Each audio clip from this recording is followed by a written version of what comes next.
तो निश्चित तौर पर कोर्ट केसेस में मामले जो हैं वो आपके पक्ष में होते हुए अब नजर आएंगे, क्योंकि यहाँ पर शनि इस भाव को मजबूत कर देंगे। योगाकार ग्रह है, दशा उसकी चल रही है, तो निश्चित तौर पर वो आपके फल जो है वो उसके बेटर कर देंगे। आपका काम यदि विदेश से जुड़ा हुआ है, मान लीजिए आप फॉरेक्स का काम कर रहे हैं, मान लीजिए आप इमिग्रेशन का काम कर रहे हैं, मान लीजिए आप इंपोर्ट एक्सपोर्ट का काम कर रहे हैं, किसी भी तरह का किसी एमएनसी के लिए काम कर रहे हैं, तो निश्चित तौर पर वहां पर चीजें बेटर होती हुई नजर आएंगी। आपको वहां पर राइज मिलता हुआ नजर आएगा। मनी का फ्लो जो है वो विदेश से जिनका है उनके लिए समय अब बेटर होता हुआ नजर आएगा। मेरे YouTube पेज एस्ट्रो नॉलेज पर आपका स्वागत है। नमस्कार, मैं हूं नरेश कुमार। सबसे पहले उन दर्शकों का धन्यवाद जिन्होंने पेज को सब्सक्राइब किया है, पेज के वीडियोस को शेयर कर रहे हैं, लाइक कर रहे हैं और कमेंट बॉक्स में हमें अपनी राय भी लगातार भेज रहे हैं। दोस्तों, आज के वीडियो में बात करेंगे शनिदेव की। शनिदेव का गोचर हो रहा है 29 मार्च को। 29 मार्च को शनिदेव मीन राशि में गोचर करेंगे। ये यहाँ पर 23 फरवरी 2028 तक रहेंगे, यानी कि अगला गोचर जो है वो मीन राशि में रहेगा। लगभग 2.5 साल का समय होता है शनि के गोचर का। तो सबसे बड़ा सवाल है कि शनि के फल कैसे मिलेंगे इस राशि में गोचर के दौरान। यदि हम सामान्य फलों की बात करें, दुनिया के ऊपर प्रभाव की बात करें, तो ये गोचर 30 साल बाद हो रहा है। यदि हम 30 साल पीछे जाते हैं, थोड़ा सा इसको दूसरे एंगल से भी देखेंगे कि क्या कोई इकोनॉमिक क्राइसिस आया था, क्या कोई वॉर हुई थी, क्या कोई डिजीज बड़ी आई थी, या कोई बहुत बड़ी समस्या पैदा हुई थी। तो जब ये लास्ट टाइम में हुआ था शनि का गोचर, ये 95 से लेकर 98 के बीच में हुआ था। लगभग जून 95 से लेकर अप्रैल 98 तक का पीरियड था। तो उस समय क्या हुआ था, उस समय कॉन्गो वार हो गया था। इराक के ऊपर यूएस ने स्ट्राइक कर दिया था। इसी पीरियड के दौरान ये सारा कुछ हुआ था। रशिया इकोनॉमिक यदि सिचुएशन की बात करें तो रशिया में इकोनॉमिक जो है वो स्थितियां थोड़ी सी खराब हो गई थी। इंडोनेशिया हमारे एशिया में ही पड़ता है, वहां पर थोड़ा सा प्रॉब्लम हुई थी। यही पीरियड था जब हांगकांग जो है वो टेक ओवर किया था चाइना ने, क्योंकि पहले वो हांगकांग अंडर ब्रिटिश रूल था। तो इसी पीरियड के दौरान जो है वो चाइना के पास आया था। बहुत कोई मेजर डिजीज नहीं थी। हाँ, इतना जरूर है कि एक बहुत बड़ा बर्ड फ्लू फैला था जिस समय इस शनि मीन राशि में थे, तो काफी मुर्गियों को वर्ल्ड ओवर मारना पड़ा था उस समय। इसके अलावा यदि हम देखते हैं तो कोई बहुत ज्यादा बड़ा अर्थक्वेक नहीं था जिसमें लाखों की संख्या में लोग मारे गए हों। हाँ, इतना जरूर हुआ था कि इस अवधि में ऐसी स्थितियां पैदा हो गई थी कि शनि जब आगे गए, जैसे इराक वाला केस हुआ, अमेरिका ने स्ट्राइक किया ईरान के ऊपर, उसके बाद अलकायदा ने आगे जाकर कार्रवाइयां की। वो बाद में जब शनि मेष राशि में आए थे तो उसके बाद हुआ था। तो हिस्टोरिकली पिछले 120 साल का यदि हम इतिहास देखते हैं तो पता लगता है कि जब जब शनि मीन राशि में होते हैं तो ऐसे बीज पड़ जाते हैं पूरी दुनिया में जिसका असर शनि के मेष राशि और वृषभ राशि में होने के बाद होता है। क्योंकि जितने भी 2 वर्ल्ड वार हमने देखी हैं वो सारी इसी स्थिति में हुई हैं जब शनि मीन राशि में थे या मेष राशि में थे, और पहली और दूसरी वर्ल्ड वार के समय भी यही सिचुएशन थी। तो खैर, दुनिया अभी तीसरी वर्ल्ड वार की बात कर रही है। मुझे लगता नहीं है कि इस तरह की कोई सिचुएशन बनेगी शनि के मीन राशि में रहने के दौरान, क्योंकि मीन राशि जो है वो पहली बात तो जल तत्व की राशि है, दूसरा ये शुभ राशि है, ये गुरु की राशि होने के कारण शुभ राशि है। तो तीसरा ये सौम्य राशि है। कुछ क्रूर राशियां होती हैं, कुछ सौम्य राशियां होती हैं। तो इतना बड़ा कोई बहुत ज्यादा बड़ा डिजास्टर आ जाएगा ये बहुत मुश्किल लग रहा है। हाँ, इतना जरूर है कि कुंडली में आपके शनि की पोजीशन क्या निकलती है, ट्रांजिट में क्या स्थिति निकलती है, उसका जरूर असर देखने को मिलेगा। लेकिन मोटे तौर के ऊपर चूंकि शनि ऐसे साइन में हैं जिनके स्वामी गुरु हैं, गुरु चूंकि ब्लेसिंग्स के कारक हैं, गुरु फाइनेंस के कारक हैं, गुरु आपके भाग्य के कारक ग्रह होते हैं, गुरु आपके पंचम स्थान के कारक होते हैं, तो निश्चित तौर पर गुरु से संबंधित फल जरूर कर जाएंगे। काफी सारी चीजें जो है वो करेक्ट करके जाएंगे शनि यहाँ पर अपने इस गोचर के दौरान। जो आपकी लाइफ में जो है वो डिस्टर्ब चल रही हैं उन चीजों को काफी ठीक करके भी जाएंगे। इस वीडियो में जो है वो हम आने वाला जो आगे एपिसोड है इसमें हम इसका प्रभाव विभिन्न राशियों के ऊपर जो है वो उसकी चर्चा करेंगे। तो इस वीडियो में हमारे साथ बने रहिएगा, क्योंकि यहां पर हम एंड में आपको उपाय भी बता के जाएंगे।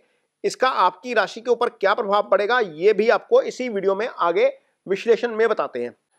अगली राशि जिसको शनि के इस गोचर का काफी लाभ होने जा रहा है वो है तुला राशि। ये गोचर तुला राशि के जातकों के लिए 6ठे भाव में होगा और 6ठे भाव में शनि का गोचर शुभ होता है। अब तुला राशि के लिए शनि योगाकारक ग्रह हो जाते हैं, क्योंकि शनि की मकर राशि 4थे भाव में आ जाती है, शनि की कुंभ राशि जो मूल त्रिकोण राशि है वो 5म भाव में आ जाती है।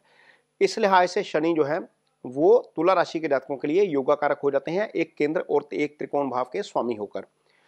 अब गोचर तो निश्चित तौर पर अच्छा है, लेकिन क्या तुला राशि के ऊपर शनि की महादशा भी चल रही है? क्या महादशा नाथ शुभ गोचर में जा रहा है, यानी कि जो रूलिंग प्लैनेट है आपका वो शुभ गोचर में जा रहा है? तो ये टेस्ट करने के लिए सबसे पहले तो ये देखेंगे कि तुला राशि के ऊपर शनि की महादशा आती है, यदि आती है तो वो किस फेस में आती है। तो उसको चेक करने के लिए यहाँ पर ये चार्ट देखिए, जो तुला राशि के जातक हैं वो चित्रा नक्षत्र में पैदा होते हैं। चित्रा नक्षत्र के 2 चरण आखिरी वो तुला राशि में आते हैं। ये मंगल का नक्षत्र है। स्वाति नक्षत्र ये राहु का नक्षत्र है। इसके चारों चरण जो है वो तुला राशि में आते हैं। और अगला नक्षत्र जो है वो विशाखा नक्षत्र है, वो गुरु का नक्षत्र है। इसके जो 3 चरण हैं वो स्वाति नक्षत्र उसमें आते हैं, तुला राशि में। अब मान लीजिए किसी का जन्म चित्रा नक्षत्र में हुआ है, तो चित्रा नक्षत्र के यदि तीसरे चरण में भी हुआ है तो उसको मंगल की जो दशा मिलेगी वो लगभग 3-4 साल के आसपास मिलेगी। और 4 साल उसने मंगल के निकाल लिए, उसके बाद 18 साल उसने राहु के निकाल लिए, तो 4 और 18 22 हो गए। उसके बाद उसके ऊपर आ गए गुरु, 22 और 16 38। यानी कि जितने भी जातक तुला राशि के हैं जिनका जन्म चित्रा नक्षत्र में हुआ है और उम्र 40 के पास है, 40 के आसपास है, वो सारे शनि के प्रभाव में आ चुके हैं। 40 से 60 वाले सारे शनि के प्रभाव में आ चुके हैं। मान लीजिए नक्षत्र स्वाति हो गया, स्वाति में भी चरण दूसरा हो गया, तो भी 30 से 50 साल वाले जितने भी जातक हैं वो सारे शनि के प्रभाव में आ गए। क्योंकि जब ये स्वाति नक्षत्र में पैदा हुआ होगा कोई जातक, तो उसको राहु की जो दशा मिलेगी वो या तो 19 साल की मिलेगी या 9 साल की मिलेगी, या हो सकता है कुछ भी ना मिले, ऐसा भी हो सकता है कि 1 साल में मिल जाए। तो उसके बाद गुरु का नक्षत्र आ जाए, गुरु की राशि आ जाएगी, गुरु का फेस आ जाएगा। तो गुरु का फेस थोड़ा ही होता है, 16 साल का होता है। तो यदि तो स्वाति नक्षत्र का आखिरी फेस है तो फिर तो युवावस्था में शनि की महादशा मिल गई। लेकिन यदि स्वाति नक्षत्र का पहला फेस है तो करियर की पीक जब स्टार्ट होती है 30 से 50 साल का जो फेस होता है उसमें आपको शनि की महादशा मिल जाती है। और यदि आपका जन्म गुरु के नक्षत्र में हुआ है, विशाखा में हुआ है, 3 चरणों में है, तो फिर आप निश्चित तौर पर शनि की दशा पार कर चुके हैं। यहाँ पर आपको कोई बहुत ज़्यादा उसका बेनिफिट नहीं होगा क्योंकि वो महादशानाथ नहीं है।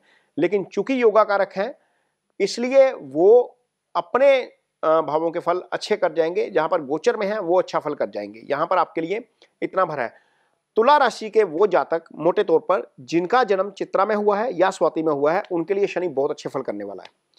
तो कुछ लोग तो महादशा क्रॉस कर चुके, जिनका जन्म विशाखा में हुआ है, स्वाति वाले अभी महादशा में हैं, चित्रा वाले महादशा में चल रहे होंगे और उनको इसका बहुत फायदा होगा। तो यहां पर देखते हैं कि क्या फायदा कर सकते हैं। यहां पर शनि जहां पर बैठे हैं ये रोग ऋण शत्रु का भाव होता है, ये कर्जे का भाव होता है, यहां से सारे विवाद आते हैं, कोर्ट केसेस आपके यहीं से आते हैं। तो यदि आपकी राशि तुला है और आपके ऊपर महादशा चल रही है नक्षत्रों के मुताबिक जो आपको बताए गए हैं पहले वीडियो में, तो निश्चित तौर पर कोर्ट केसेस में मामले जो हैं वो आपके पक्ष में होते हुए अब नजर आएंगे, क्योंकि यहाँ पर शनि इस भाव को मजबूत कर देंगे। योगाकार ग्रह है, दशा उसकी चल रही है, तो निश्चित तौर पर वो आपके फल जो है वो उसके बेटर कर देंगे। कोर्ट के केसेस, कर्ज वाली स्थिति, वहां पर आपको राहत मिलती हुई नजर आएगी। याद रखिएगा ये वीडियो जो है ये 23 फरवरी 2028 तक के लिए है, जब तक शनि की महादशा, शनि का गोचर आपके लिए चलेगा। तो कुछ लोगों को उम्मीद होती है कि शनि आते ही सारा कुछ ठीक कर देंगे, ऐसा नहीं होगा। शनि स्लो फल करते हैं, शनि स्लो मूविंग ग्रह हैं, मंदगति ग्रह हैं, तो निश्चित तौर पर थोड़ा सा स्लो फल करेंगे, लेकिन यहाँ पर चीजें आपके पक्ष में होती हुई नजर आएंगी। यदि ये कोर्ट का विवाद पुरानी प्रॉपर्टी से संबंधित है जो आपने खुद नहीं बनाई, क्योंकि अष्टम भाव से वो प्रॉपर्टी देखी जाती है, आप जो खुद बनाते हैं वो 4th हाउस से आती है, तो वहां से संबंधित चीजें सेट होती हुई नजर आएंगी। आपका काम यदि विदेश से जुड़ा हुआ है, मान लीजिए आप फॉरेक्स का काम कर रहे हैं, मान लीजिए आप इमिग्रेशन का काम कर रहे हैं, मान लीजिए आप इंपोर्ट एक्सपोर्ट का काम कर रहे हैं, किसी भी तरह का किसी MNC के लिए काम कर रहे हैं, तो निश्चित तौर पर वहां पर चीजें बेटर होती हुई नजर आएंगी। आपको वहां पर राइज मिलता हुआ नजर आएगा। मनी का फ्लो जो है वो विदेश से जिनका है उनके लिए समय बेटर होता हुआ नजर आएगा। यहां पर शनि तीसरे भाव को देखेंगे तो आपके लिए निश्चित तौर पर डिटर्मिनेशन आपकी बढ़ती हुई नजर आएगी।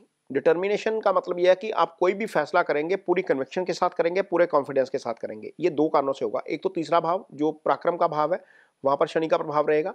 दूसरा, पंचम भाव के स्वामी खुद शनि है, यह बुद्धि विवेक का भाव होता है। पहली बात तो जल्दबाजी में कोई डिसीजन लेंगे ही नहीं आप। और जब डिसीजन लेंगे पूरा बुद्धि विवेक के साथ लेंगे, पूरा सोच समझ के लेंगे, पूरी कन्विक्शन के साथ लेंगे और वो डिसीजन आपका बिल्कुल सही जाएगा। कई बार ये होता है कि हम डिसीजन लेते हैं और बिल्कुल सटीक बैठता है, कई बार हमारा डिसीजन बहुत जो है वो गलत चला जाता है। वो इसी कारण होता है क्योंकि हम बुद्धि विवेक का इस्तेमाल नहीं करते, फिफ्थ हाउस एक्टिवेट नहीं होता और फिफ्थ हाउस का स्वामी जो है वो अच्छे गोचर में नहीं होता या अच्छे प्रभाव में नहीं होता। तो निश्चित तौर पर यहाँ पर चीजें उस मामले में भी सेट होती हुई नजर आएंगी।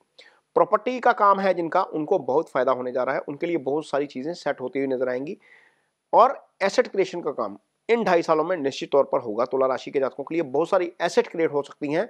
जिनकी राशि तुला है वो इन 2.5 सालों में एसेट जरूर क्रिएट करके जाएंगे। ये आप निश्चित तौर पर जब ये गोचर खत्म होगा तो उसको आप विटनेस भी करेंगे कि 4th भाव की दशा चल रही थी और भाव का स्वामी अच्छे गोचर में था, इसलिए आपने मकान ले लिया, फ्लैट ले लिया, कार ले ली, बहुत सारी एसेट क्रिएट कर ली। कुछ को 1 क्रिएट हो गई, कईयों को 2 क्रिएट हो जाएंगी।